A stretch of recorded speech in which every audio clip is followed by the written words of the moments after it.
Baik, berjumpa kembali tentang pembahasan komponen di dalam bisnis model kanvas, yaitu yang keempat. Kita berbicara tentang channel. Ya, channel ini adalah kalau secara definisi mudahnya adalah bagaimana produk atau jasa kita ini bisa sampai atau bisa diterima oleh pelanggan kita. Ya, jadi apa saja alat atau jaringan atau moda gitu ya yang menyebabkan produk dan jasa kita ini bisa diketahui oleh para pelanggan kita.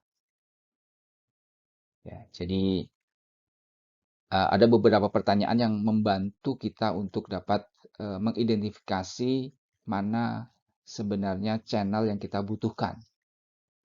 Ya, misalnya pertanyaan adalah di mana customer Anda? Apakah konsumen kita itu hanya untuk di lingkungan eh, dekat rumah kita saja, ya kan? Atau customer kita bahkan bisa menjangkau ke seluruh Indonesia atau bahkan seluruh dunia, ya, tergantung daripada produk atau jasa yang kita tawarkan. Kalau seandainya kita hanya menjual produk yang UMKM gitu, dan produknya misalnya tidak tahan lama dari sisi pengiriman, otomatis berarti calon customer kita adalah yang tidak terlalu jauh rumahnya dari kita. Atau ketika ada pengiriman, berarti membutuhkan pengiriman yang cepat. Kemudian pertanyaan selanjutnya adalah, apakah mereka kira-kira calon customer kita adalah orang yang aktif di media sosial? Maka kalau demikian berarti kita membutuhkan channel-channel di media sosial. Ya. Atau misalnya pertanyaannya, apakah mereka senang nonton TV? Kira-kira ya calon customer kita sering mendengarkan radio, berarti kita butuh untuk mengetahui itu. Ya, begitu juga hal-hal yang lainnya. Ya, jadi channel ini lebih berkaitan dengan bagaimana caranya supaya produk kita ini sampai atau diketahui oleh pelanggan kita. Setidaknya ada 5 tahapan channel ya. Yang pertama adalah dari sisi awareness.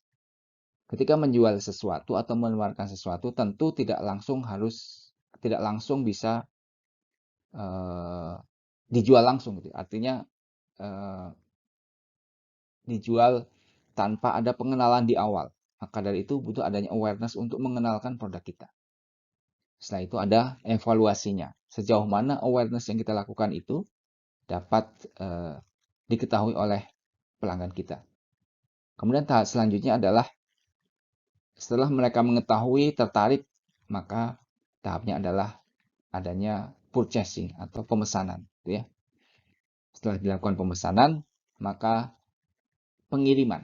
Pengiriman ini bisa bentuknya, kalau produknya adalah produk yang sifatnya produk keras gitu ya, hardware atau produk yang langsung bisa dinikmati, itu biasanya menggunakan jasa pengiriman.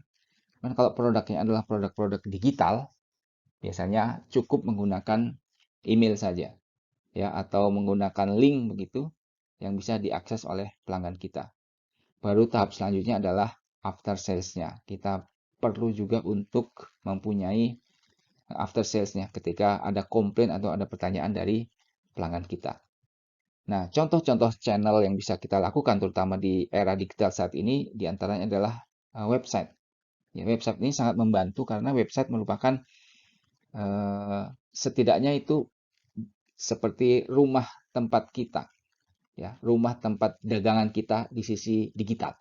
Ya, di era digital ini kan cara mengenalkan yang cara efektif adalah kita mempunyai website sendiri.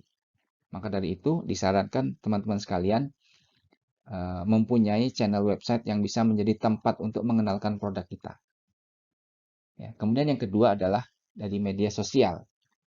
Ya, seandainya tidak punya website atau belum bisa membangun website, ya kita bisa menggunakan media sosial yang kita punyai. Dari IG, dari FB, Twitter, YouTube, ya, atau TikTok sekarang sedang ramai itu. Bisa orang menjual dari TikTok yang harganya laris. Kemudian yang ketiga adalah dari marketplace, ya, seperti Tokopedia atau Shopee, itu kan channel juga, salah satu bagian daripada channel untuk menjualkan produk kita, baik berupa produk digital atau produk-produk yang sifatnya fisik begitu.